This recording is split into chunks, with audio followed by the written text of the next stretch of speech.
دوستو، عدالت، بیگم اور تاریخ میں یہ قدر مشترک ہوتی ہے کہ تینوں آپ کے کسی بھی بلند و باند دعوے پر آنکھیں بند کر کے یقین کرنے کی بجائے تفصیلات مانگ لیتے ہیں، وہ بھی ثبوتوں کے ساتھ۔ خالی باتوں وغیرہ سے ان کی تسلی نہیں ہوتی، لہٰذا بیچارہ ملزم، شوہر اور طالب علم جتنا نکما اور ناتجربہ کار ہوتا ہے اتنا ہی پھنستا چلا جاتا ہے۔ السلام علیکم دوستو، آپ دیکھ رہے ہیں آسی ٹی وی۔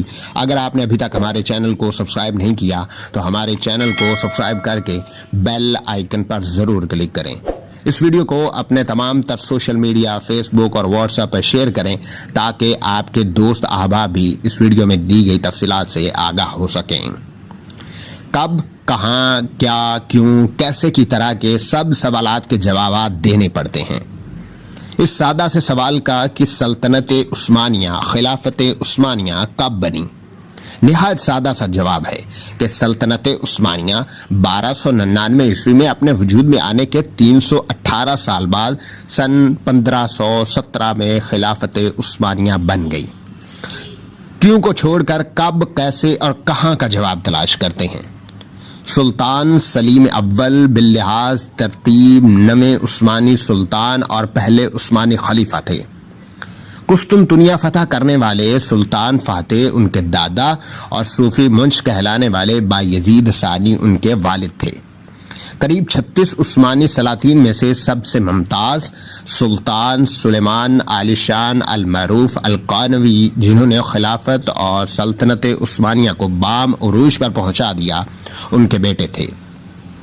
قریب 30 سال حکومت کرنے کے بعد سلطان بایزید ثانی نے اپنے 8 بیٹوں میں سے شہزادہ احمد کو ولی عہد مقرر کیا تو چھوٹے شہزادہ سلیم اول نے اس بات کو مائنڈ کر لیا۔ تخت کے لیے جنگ ہوئی تو سلیم اول فرسٹ آئے۔ اپنے بھائی ولی عہد شہزادہ احمد، دوسرے بھائی شہزادہ کخت اور اپنے بھتیجوں کو قتل کروانے کے بعد اپنے والد سلطان بایزید کو دور ایک یونانی جزیرے پر پہنچا دیا، جہاں سے جلد ہی بوڑھے سلطان کو مرنے پر رہائی مل گئی۔ ان تمام ضروری کاموں سے فارغ ہو کر 1512 عیسوی میں سلیم اول نے قوم، ملک اور سلطنت کے وسیع تر مفاد میں سلطان بننا قبول کیا۔ سلطان بننے کے 5 سال بعد جنوری 1517 میں سلطان سلیم اول کی ترک فوج نے مصر کی مملوک سلطنت کی جانب توجہ کی۔ قاہرہ اس وقت مسلمانوں کے عباسی خلیفہ سوئم کی بدولت دارالخلافہ تھا۔ پھر امت کے وسیع تر مفاد میں کچھ جنگیں ہوئیں۔ خلیفہ متوکل کو قید کر کے استنبول بھیج دیا گیا اور وہ وہاں مرنے سے پہلے قاہرہ والی خلافت بقول استنبول والوں کے انہیں اپنی مرضی سے ہینڈ اوور کر گئے۔ ویسے بھی ٹیک اوور کے بعد ہینڈ اوور آسان ہو جاتا ہے۔ اسی دوران قاہرہ میں آخری مملوک سلطان تمام بیدوئم کے ساتھ وہ کیا گیا جو ایک سلطان ہی دوسرے سلطان کے ساتھ کر سکتا ہے۔ ترک سلطان سلیم اول نے مصری سلطان تمام بیدوم کا سر کٹوا کر قاہرہ کے داخلی دروازوں پر لٹکا دیا، جہاں وہ چپ چاپ لٹکا رہا اور اف تک نہ کی۔ مملوکوں کی شکست کے بعد 6 صدی پہلے بغداد سے قاہرہ منتقل ہونے والے دارالخلافہ استنبول امپورٹ ہوا۔ سلیم اول نے خادمین حرمین شریفین ہونے کا اعلان کیا اور مکہ، مدینہ، اردن، شام، فلسطین، حجاز سمیت ہزاروں مربع میل کا علاقہ پکے ہوئے فروٹ کی طرح سلطان کی گود میں آ گیا۔ یوں عرب علاقوں میں رہنے والے مسلمانوں کو قریب 900 سال میں پہلی بار ایک غیر عرب خلیفہ اور امیر المومنین مل گیا۔ اگلے 300 سال تک ڈی این اے، موروثی جائیداد، محل، کنیزوں، سونے چاندی کے انبار اور عظیم الشان سلطنت کے ساتھ ساتھ خلافت بھی نسل در نسل منتقل ہوتی رہی۔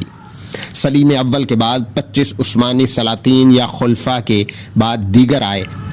اگر ارطغرل کے بیٹے عثمان نے سلطنت عثمانیہ کی بنیاد رکھی تھی تو بایزید کے بیٹے سلیم اول نے خلافت حاصل کر کے اس سلطنت کی عمر میں 4 صدیوں کا اضافہ کر دیا۔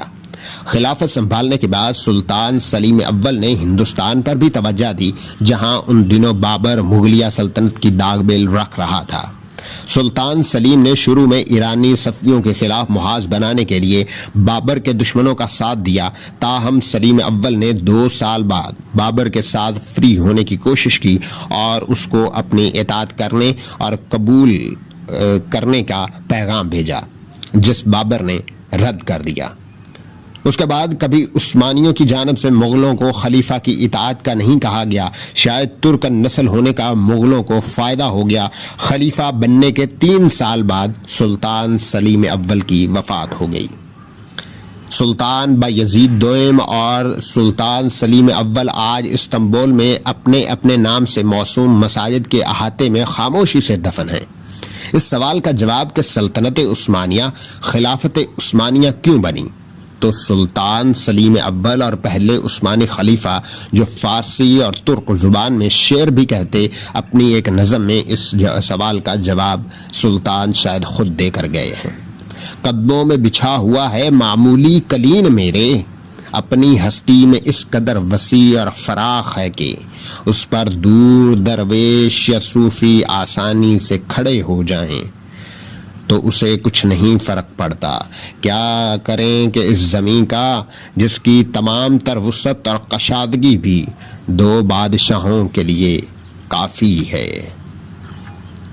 دوستو، یہ تھی آج کی ویڈیو۔ اگر آپ کو ہماری ویڈیو پسند آئی ہے تو ہمارے چینل کو لازمی سبسکرائب کریں۔